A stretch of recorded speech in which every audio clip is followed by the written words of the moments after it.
Today, I want to talk about something just totally real for a second. Most of us are living by rules that we never actually agreed to. And those rules might sound like to be loved, you have to be smaller, or to be pretty is what is equated to worthiness, right? Or you have to be quiet to be accepted, or to be young to matter, right? And maybe no one said those things outright to you, but we feel them. We watch, we absorb. Somewhere along the way in our lives, they become this script that we start living our lives by. And it's like this glitch in our operating system. Every thought, every decision, every outfit, every interaction that we have with people, it gets filtered through this faulty programming. And we wonder why we're exhausted and stuck and still not feeling enough in our lives. So, in today's episode, we're going to start exposing those lies that have been running in that operating system in the background, especially the ones that are tied to our body and our worth and our identity. And so we'll look into what it's like to rewrite those rules with truth and grace and real freedom from a biblical perspective. Before we start, I have this quick story about this week. This week, Jonathan and I, we've been working on our taxes. And for the past 24 years, we've done it the same way. It's slow, it's messy, kind of annoying, but it's familiar, right? And so Jonathan, he had had enough. And so he sat down, he created this beautiful spreadsheet. And I'm a numbers girl, so I geek out over that kind of stuff. But he built it with formulas that totally reworked how we are going to be doing our taxes in the future. And y'all, now it actually works for us and it makes sense. Okay. And this is what I realized through this process. That's exactly what we need to do with our internal systems running our lives. How many of us are living our lives just like that, right? Where we're doing things the way we've always done them, not because they're right, but because we don't know that there's another way or that there's a way that will work for us. And that's what today is totally about. We're going to go ahead and start rewriting that system, reprogramming those thoughts and those beliefs that have been running in the background for way too long that keep you and I stuck in this body shame. And so let's go ahead and start with one of the oldest and deepest lies that most of us carry. The one that tells us that we're not enough, especially when we're standing next to someone else who seems to have it all together.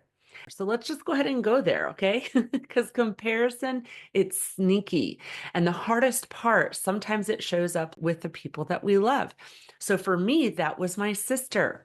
I'm the oldest, but it felt like she was the one that everybody noticed, okay? Growing up, she's smart, she's athletic, she's beautiful, she's confident, and she later in life became a model and also a pageant queen. She's like the real deal package. And the funny thing is that she's completely authentic and like could be your best friend. I just love her to death. And I just adore her, right? But I'd be lying if I said I didn't struggle with feeling invisible when I stand next to her growing up. I looked up to her, even though I was the oldest sister. And deep down, I started believing that if she was the smart one, and if she was the athletic one, and she was the beautiful one, then I must not be all of those things. And it's wild how we start to shrink away without even realizing it, right? You're not trying to compete. You just slowly stop showing up fully because you assume someone else is already filling that space better than you. And here's what I've learned. Someone else's beauty does not erase yours. Someone else's path doesn't cancel yours. You're allowed to walk fully in who you are, even if someone else is shining right next to you. You both can shine together. There's a sky full of stars, and they all get a chance to shine. Okay. So let's go ahead and get real about some of these beliefs that we've been carrying around that have got to go. These are the kind of thoughts that feel normal because they've been running around in that background software for so many years and maybe even decades that you don't even recognize them anymore. And they actually feel like they're a part of you. Okay. We didn't choose them though. And we just picked them up from things like church culture, beauty culture, or even family dynamics. And now they're shaping how you see yourself every single day. So let's go ahead and call out three of some of the biggest ones and let's go ahead and break up with them, okay? All right, number one body belief that a lot of us have is my body is for other people's approval. And it may not sound like that when you say it in your head, but this one is so common, especially for women raised in this Christian culture. We've been taught, sometimes directly and sometimes completely quietly, that our bodies are a distraction, a danger, something to be managed so that other people are not stumbling. Okay.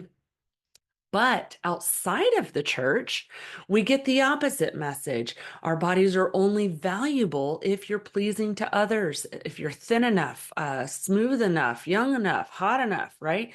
But both of these messages have one thing in common, and that is they train us to believe our bodies are made for them.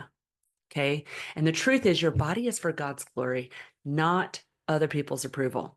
So you are made in the image of God, not just your soul, but your whole entire being, including your body. Your body isn't a mistake. It isn't a burden. It isn't too much or not enough. It was designed by the creator of the universe on purpose with joy. Okay. Genesis 1:31 says, God saw all that he made, and it was very good. That includes your body. He's not saying this that it's good once it's fixed or that it's good when you fit a certain mold. It's good right now as you are today in this moment. Okay. And so, as a daughter of the king, your body it's not a billboard for approval. It's a vessel of his presence. You carry light. You bring joy to your maker. Your beauty is not a vanity issue. It's a spiritual one. Because when you hide who you are, when you dim yourself to stay small, you're covering up the glory of the one who made you. And I'm not saying this to shame you. I'm just saying you don't have to disappear from your own life. Okay. You get to show up and stop hiding. And so here's a better belief that I have found for this particular lie. My body was created by God for God. It's not here to perform, it's here to carry out his purpose through me. Okay. I know that feels like a long one, but that is what I had to come up with to erase that lie. All right. Body belief number two. And let me tell you, there are so many more than there are three, but I'm just hitting some big ones that I heard back from all of you. But body belief number two, I'm not beautiful. And so therefore I'm not worthy. Okay.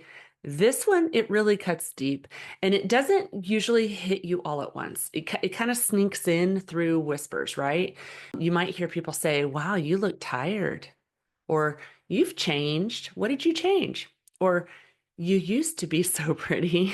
And so slowly these messages start building a new belief. If I don't look beautiful, I don't matter. And for a lot of women, especially as we age or go through life changes like motherhood, weight shifts, hormonal roller coasters, this light can get loud. It makes us feel like we're fading, right? Like we're behind, like we've lost something we can't get back. And for some of us, this also comes upon us from a health issue. And so here's the thing, beauty isn't something you have to earn, right? It's something you already carry because you were made in the image of God. And that is not symbolic, that's not poetic, but that is the real raw truth from the Bible. Okay. And so you're already beautiful because you're made in his image. In Genesis 1:27, it says, so God created mankind in his own image, male and female, he created them. And when he was done, he called it very good. That includes you. That includes you right now, not later, not once you get it together, not when you lose weight, but now. Your body, your presence, your being, it all reflects his glory. You are not beautiful because the world agrees. You're beautiful because the designer of beauty stamped his image on you, you know? And so if your body reflects God's image and brings him glory, then it makes total sense that the enemy would want to distort it. When you believe that lie that you're not beautiful, here's what's happening. You shrink yourself, you stay silent, you hide from opportunities, you disconnect from your purpose, and you start living small instead of fully showing up in your life. And that is not freedom. That's a trap. And I'm telling you today, I'm so done for falling for that. And I hope you are too. So here is a better belief that I was able to come up for myself, but I'm already beautiful because I am made in God's image. My worth isn't something I have to earn. It's something I already carry. And that's true about you. I hope that that is a good belief system that you can adopt and take on today. Okay, so body belief number 3, I have to earn my care, my rest, my love, my softness. And this one, it feels so noble, even spiritual, but it's actually a lie, okay? This one might not look like body shame at first, but it absolutely is. Because when we believe our bodies are only valuable when they're performing, when we're shrinking, serving, producing, we stop treating them like something valuable and sacred that they are. And here's the thing, body shame isn't always loud. Sometimes it's just quiet neglect. You skip meals, you push through pain, you ignore exhaustion, you tell yourself it's not a big deal because everyone else comes first. And that, my friend, is body shame in disguise. It's saying my body doesn't deserve care until I've earned it. And that's a lie we've got to break. And let's be real, martyrdom isn't the same as maturity. Jesus, he served, but he also rested. He pulled away. He slept during storms, even. He ate with friends and he received. So if the Son of God didn't hustle his way to holiness, why do we think that we have to? Okay. The truth is, God invites you to rest. That's why he made the 7th day. No performance is required. In Matthew 11:28, it says, "Come to me, all of you who are weary and burdened, and I will give you rest." It doesn't say, "Come to me once you've earned it." And it doesn't say, "Come once everyone else's needs are met." It just says, "Come." Okay. You're not more holy when you're depleted. And boy, do I love that that is true. You are not more valuable when you're burned out. And your body is not more worthy when you ignore it for the sake of others. Your body was created to carry you, not to be punished by you. Okay. And so when the enemy can keep you exhausted, he can keep you small because a rested, cared for woman, she's actually dangerous to the enemy and she is powerful. She's present. She hears clearly from the Lord. She creates boldly. She loves fully. She lives intentionally. And she starts making choices from holiness and not from hustle. But when we believe we have to earn love, we stay hardened, guarded, drained. And the enemy, he wins a battle he was never even meant to. And we never even knew that we were in the middle of. Okay, so here's a better belief that you can think, and I'm just giving you suggestions. I'd love for you to come up with your own and even get in the Facebook group and comment what belief systems you've come up with, because the power of the testimony in that regard is so powerful. It will help all of us. Okay, but here's the one I came up with. I don't have to earn rest. My body is worthy of goodness and care, not because of what I've done, but because of who I am. And a lot of people, they like to say whose I am. And I love that. Okay. And so today you get to choose a different story. Okay. We've talked about a lot of lies and body belief systems that we walk through and filter our lives through. We've called out the beliefs that never have belonged to us. And now I want to talk about something just as important, and that is what comes next. Because here's the truth. You can choose a different story. You don't have to keep up with living by this default just because that's what you've always done, like we did with our taxes, right? You can rewrite those rules and you can stop performing. You can live in alignment with what is actually matters to you. And for me, that turning point came during motherhood, right? I had twins. It changed my body forever. I lost that 130-pound, 5'11" twig figure that I had grown up with. And during motherhood, I wore a ponytail most of those days. I was tired. I was stretched, both literally and emotionally. You know what that's like. And I completely was burned out because I had poured everything out and left nothing for myself. Okay. And I remember my grandfather telling me that I'd let myself go. And I'll be honest, that really hurt. It really stung. And it echoed everything that I was already feeling inside. So I felt like it had to be true because he just said what I was already thinking. And I didn't even recognize my body at that season. I didn't feel beautiful. I felt like I had completely disappeared. And around that same time, I also worked through a health crisis. And I know I've covered that in several other episodes, but my body didn't work the way it used to. I couldn't show up the way I wanted. And that shame, it crept in quietly, but it was constant. I started believing that my value was tied to what I could do or how I could look. Okay. And then back then, it felt like I was a failure, like I was sacrificing my identity. But now I look back at that woman with so much kindness. She was strong. She was clear about what she wanted in life. She fought for my freedom by choosing what mattered to her, and that was her family. And that's not what normally gets applause, right? It's not what looks shiny on the outside, but it was real to her. And I thank my past self for doing that. That season may have not looked all put together on the outside, but it was a holy, sacred moment, right? Because choosing your own values over that external validation from other people, that's spiritual maturity. Okay, First Thessalonians 4:11 says, "Make it your own ambition to lead a quiet life, mind your own business, and work with your hands." Right? And so for me, that looked like ponytails. It looked like family. It looked like playing with my twins. It looked like a health journey. And it was a slower pace and a whole lot of grace. Okay, so a better belief that I had built for that season, my body did not fail. It is a vessel that carries me through my beautiful life. My past self, it wasn't weak. She was wise. And I'm really proud of her. Okay. A lot of us, we look at ourselves and we go, man, my legs are thick. You know what? Those legs, if you're still walking, you can thank them for being so strong. Right. And that's the perspective I'm talking about. So let me just ask you, like, where in your life have you believed that you failed?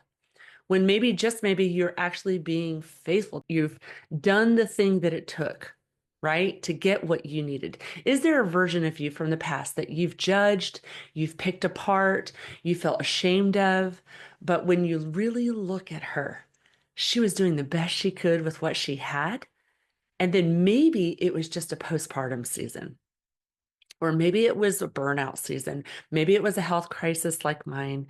Maybe it was time that you got to choose your family, your faith, or your healing over the way you looked. You know, maybe you've been carrying shame about that ever since. But what if your body didn't let you down? What if it did show up for you? What if it carried the weight of a sacred season that turned you into who you are and brought glory to his name? What if you're allowed to look back and love that woman who got you here? Right. And so I want you to ask yourself, like, can I look at her with kindness today? Can I be proud of her for choosing what mattered most to her? Because when you start honoring your story, you start healing from your shame. And man, boy, today was a big one. And so if you're feeling tender though, or a little emotional right now, that's okay. That's good. That's really good because it means something is opening up from your past and your pain.